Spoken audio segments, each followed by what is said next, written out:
Welcome to the Red Story. If you like the story, subscribe or like it. It's not difficult, thank you. Amelia and David had been married for 8 years. From the outside, their marriage seemed perfect. A beautiful home, 2 children, and a social life that exuded harmony. But as is often the case, the facade of perfection hid deep cracks within the relationship, cracks that had started small but grew over time, slowly eroding the foundation of their love. David, a 36-year-old marketing executive, had always been charismatic and successful. His tall, athletic build and sharp features made him the center of attention at every social gathering. Amelia, on the other hand, was the softer, quieter counterpart. She was 34, with blonde hair that fell in waves down her back and striking green eyes that had once held a spark of innocence and trust. A talented artist, she had given up much of her personal ambitions to take care of their children and support David's growing career. But over the past 2 years, Amelia had sensed a shift in David. His work trips had become more frequent, his attention to her more fleeting.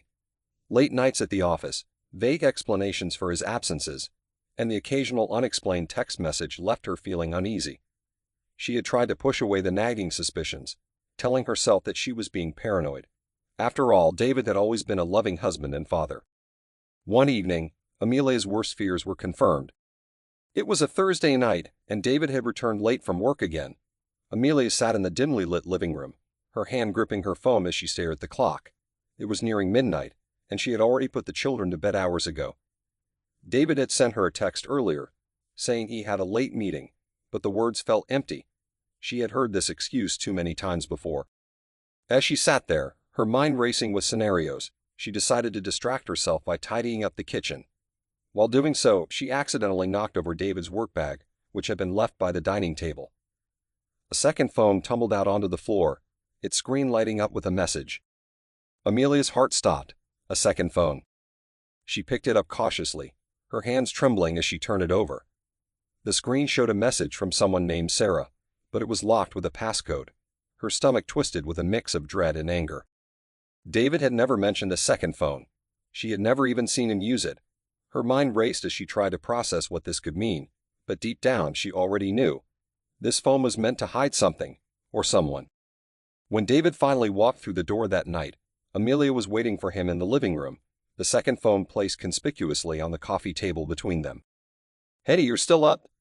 David said, sounding casual but clearly surprised to see her still awake. Amelia didn't respond immediately. Instead, she simply gestured toward the phone. "What's this?" she asked, her voice calm but icy. David's eyes flickered to the phone, and for a split second, she saw the panic flash across his face before he quickly composed himself. "Oh, that? It's just a work phone," he said, brushing off the question as if it were nothing. "Really?" Amelia replied, raising an eyebrow. "Funny. I've never seen you use it before." David hesitated, clearly caught off guard. "I didn't think it was important. It's for private clients. Nothing to worry about." "Private clients," Amelia repeated, her tone dripping with skepticism. "David, who is Sarah?" At the mention of the name, David's face went pale. He opened his mouth to say something, but no words came out. The silence between them stretched on, growing heavier with each passing second. "Answer me," Amelia demanded, her voice rising. "Who is Sarah?" David finally looked away, unable to meet her eyes. "She's someone from work. We've been talking, but it's not what you think." Amelia felt the ground shift beneath her. The betrayal she had feared was real, but she needed to hear him say it. "Talking?" she repeated, her voice shaking with anger. "Talking about what, David? Your late nights? Your work trips? How long has this been going on?" David ran a hand through his hair, clearly struggling to find the right words. "It's just been a few months. It's not serious. I didn't mean for it to get this far." Amelia stared at him, her mind reeling. The man she had trusted, the man she had built a life with, had been lying to her. All the late nights, the evasive answers, the distance between them, it all made sense now. The betrayal was like a knife to her chest, but amidst the pain, a cold, calculating anger began to take root. Amelia's past came rushing back to her that night. The memory of her father's betrayal resurfaced, and suddenly, everything became clearer. She was 13 years old when she had accidentally discovered her father's affair. She had walked into his home office and found a series of love letters, not to her mother, but to another woman. The discovery had devastated her, but her father had pleaded with her to keep it a secret, promising it was a mistake he would never repeat. Amelia, he had said, his voice trembling, "Please don't tell your mother. It would destroy her. I'll stop. I promise." She had kept his secret, and for years, she had lived with the burden of knowing the truth while watching her mother live in ignorance. Her father had never stopped the affair, and her mother had eventually found out. But by then, the damage had already been done. The family had fractured, and Amelia had vowed to never let something like that happen to her. But now, here she was, living a version of her mother's nightmare, and the worst part, she had ignored the signs for far too long, just as her mother had. The weeks that followed were a blur of arguments, tense silences, and barely concealed rage. David had promised to end things with Sarah, but the trust between him and Amelia was shattered. Every time he left the house, she wondered if he was really going where he said he was. Every time his phone buzzed, she questioned whether it was truly work-related. Amelia had never considered herself the vengeful type, but the betrayal festered inside her, growing like a poison. She couldn't stop thinking about the injustice of it all. She had sacrificed so much for David, her career, her personal aspirations, her independence, and this was how he repaid her. One evening, as she sat alone in their bedroom, staring at her reflection in the mirror, the memory of her father came rushing back. She had once been the keeper of secrets. Now she was the one kept in the dark. It was a sick, twisted irony. That night, Amelia made a decision. If David could betray her, she could betray him too. She wanted him to feel the same pain, the same humiliation. She wanted him to know what it was like to be on the other side. A few weeks later, Amelia found herself at a bar with some friends. Among them was Ethan, an old acquaintance from her college days. He had always been charming, with a quick wit and a disarming smile. He had flirted with her back then, but she had been in a committed relationship with David and had never given it a second thought. But tonight was different. As the night went on, Amelia found herself drawn to Ethan. The drinks flowed, the conversation was easy, and for the first time in weeks, she felt desirable again. Ethan made her laugh, made her feel seen in a way David hadn't in years. By the end of the night, they were alone at the bar, the rest of their friends having left. Ethan leaned in closer, his hand brushing against hers. "You look amazing tonight, Amelia," he said, his voice low and sincere. "I've always thought you were something special." Amelia felt a rush of excitement, mixed with a tinge of guilt. But the anger she had been carrying, the betrayal she had suffered, pushed the guilt aside. Before she could second-guess herself, she leaned in and kissed him. What followed was a whirlwind of passion and regret. Amelia spent the night with Ethan, but in the aftermath, the reality of what she had done hit her hard. She had crossed a line, just as David had, but instead of feeling vindicated, she felt empty. The next morning, as she lay in bed next to Ethan, she realized that her revenge hadn't brought her the satisfaction she had hoped for. Instead, it had deepened the chasm between her and David. She had become someone she didn't recognize, someone consumed by bitterness and anger. When she returned home later that day, David was waiting for her. He could tell something was different, something had shifted between them. "Where were you?" he asked, his voice filled with suspicion. Amelia hesitated for a moment before deciding to come clean. "I was with someone else," she said quietly. "I slept with him." David's face went pale, his eyes widening in shock. What are you talking about?" "I couldn't take it anymore, David," Amelia continued, her voice trembling with emotion. "After what you did after Sarah, I wanted to hurt you the way you've hurt me." David stared at her, speechless. The weight of her words hung in the air between them, suffocating the space where trust had once existed. You slept with someone else," David finally managed to say, his voice barely above a whisper. He looked stunned, as though the ground beneath him had suddenly crumbled. Amelia nodded, her own emotions conflicted. A part of her had wanted to see this reaction, to watch him suffer the way she had, but now that it was happening, she felt no satisfaction. "Who?" David asked, his voice rising with anger. "Who did you sleep with?" "It doesn't matter," Amelia replied, her voice tight. "What matters is that I felt betrayed. I wanted to hurt you the way you hurt me." David's face twisted with a mixture of anger, disbelief, and something that almost resembled sorrow. He ran his hands through his hair and stood up, pacing the room. For a long time he said nothing, just walking back and forth, processing what she had just admitted. "So that's it," he finally asked, his voice breaking. "You wanted to hurt me, so you decided to destroy everything we built." Amelia stood her ground, though her own tears threatened to spill over. "I didn't destroy it, David. You did, the moment you decided that another woman was worth more than our marriage." David stopped pacing and turned to face her, his eyes filled with pain. "I made a mistake, Amelia. I never should have." He stopped himself, as if the words he was about to say were too heavy to carry. "A mistake?" Amelia scoffed bitterly.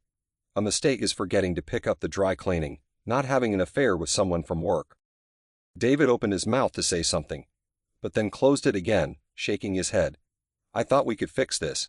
I thought we could make it work."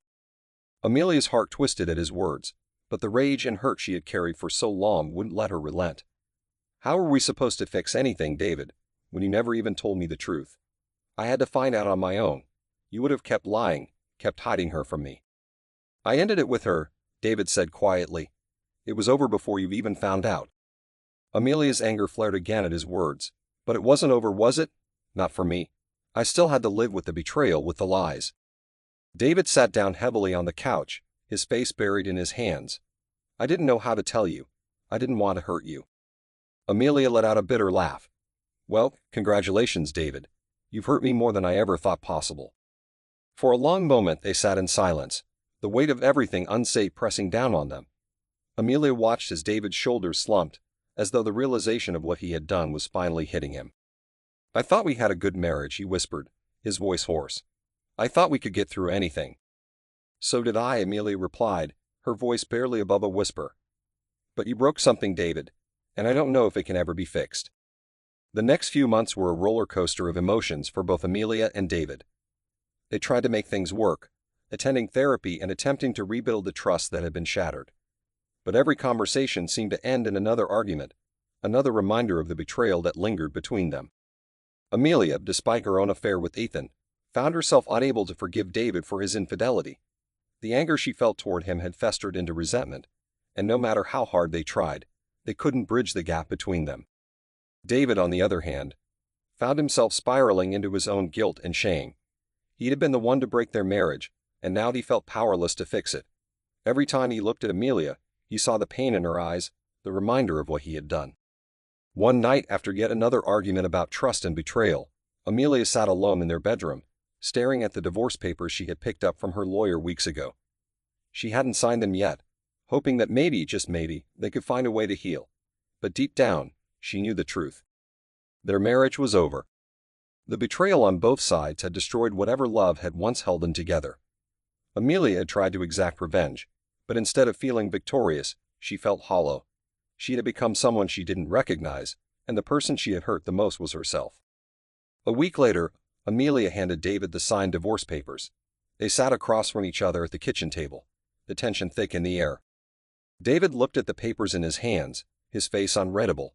"So this is it?" Amelia nodded, her heart heavy. "I think it's for the best." David sighed, running a hand through his hair. "I guess I always knew it would come to this."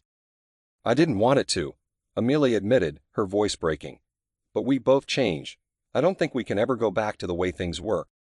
David stared at her for a long moment, as if trying to memorize her face. "I'm sorry, Amelia, for everything." "I'm sorry too," she whispered, wiping away a tear. "I didn't mean to hurt you. I didn't know how else to deal with the pain." David reached across the table and took her hand. For a moment, they sat there, connected by a shared history and the weight of their mistakes. "I hope you find happiness," David said softly. "You deserve it." "So do you," Amelia replied, her voice thick with emotion. And with that, they parted ways. The divorce was finalized a few months later, and they both moved on with their lives. Psychologist's analysis. Amelia and David's story is a prime example of how betrayal can deeply wound even the strongest of relationships. Infidelity, on both sides, often stems from unresolved emotional needs, unspoken resentments, or a breakdown in communication. In this case, David's affair with Sarah triggered a deep sense of insecurity and hurt in Amelia, one that was further exacerbated by her past experience with her father's infidelity. Amelia's decision to engage in her own affair was an emotional response to the pain she felt, an attempt to regain control and seek revenge. However, as she quickly realized, acts of retaliation in relationships rarely lead to healing. Instead, they often compound the emotional damage and make reconciliation even more difficult. What's particularly poignant in this story is how both individuals failed to address their underlying issues: the lack of communication, the unspoken resentments, and the emotional distance that had grown between them over time. Rather than confronting their problems head-on, they both sought solace in external relationships, which only deepened the rift. From a psychological perspective, their inability to rebuild trust is not uncommon in cases of infidelity. Once trust is broken, it requires consistent effort, open communication, and genuine remorse from both parties to heal. Unfortunately for Amelia and David, their individual actions of betrayal created a cycle of hurt and mistrust that neither could break. The lesson from their story is clear: healing from infidelity requires honesty, vulnerability, and a willingness to confront the deeper emotional wounds that exist within the relationship. Retaliation and secrecy only serve to perpetuate the cycle of pain, and ultimately, both partners are left feeling more isolated and disconnected than before. For anyone facing similar struggles, seeking therapy early on and fostering open dialogue can be the key to breaking this destructive pattern and working toward true healing, whether that means rebuilding the relationship or parting ways amicably. With that, the story reaches its conclusion, touching on themes of betrayal, revenge, and the deep emotional scars that infidelity can leave in its wake. Thank you so much for watching till the end. If you really like my videos, then don't forget to like, share, and subscribe. Have a good day.